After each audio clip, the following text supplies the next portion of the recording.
सकाळची सुरुवात झाली मेहनतीच्या निशाणीने. आजचा दिवस जिमचा नसला तरी जबाबदाऱ्यांचा होता. सर्वप्रथम कपडे धुतले, कारण स्वतःची शिस्त आणि स्वच्छता ही यशाची पहिली पायरी आहे. त्यानंतर पौष्टिक नाश्ता करून असाइनमेंट्स पूर्ण केल्या.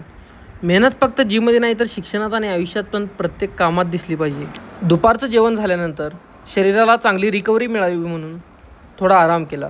रिकव्हरी देखील ट्रेनिंगचाच एक महत्त्वाचा भाग आहे. आज जिम बंद असल्यामुळे ग्राउंडवरच ॲप्सचा वर्कआउट केला. ॲप्स फक्त सिक्स पॅक ॲप्ससाठी नसतात, तर ते संपूर्ण शरीराची स्टेबिलिटी, बॅलन्स आणि स्ट्रेंथ वाढवतात. मजबूत कोर म्हणजे मजबूत शरीर.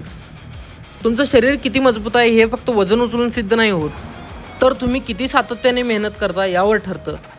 जिम बंद असलं तरी बहाणे सुरू होत नाहीत. खरे ॲथलीट्स परिस्थिती नाही तर स्वतःची कमिटमेंट पाहतात. प्रत्येक रेप तुम्हाला तुमच्या बेस्ट व्हर्जनजवळ घेऊन जात असतो. एक दिवस, एक वर्कआउट, एक पाऊल आणि स्वप्नांच्या दिशेने प्रवास सुरूच आहे. दिवसाचा शेवट पौष्टिक हाय प्रोटीन डिनरने पूर्ण केला. तर माझी अशीच थिएटर लाईफ आणि माझी फिटनेस जर्नी बघण्यासाठी मला फॉलो करा.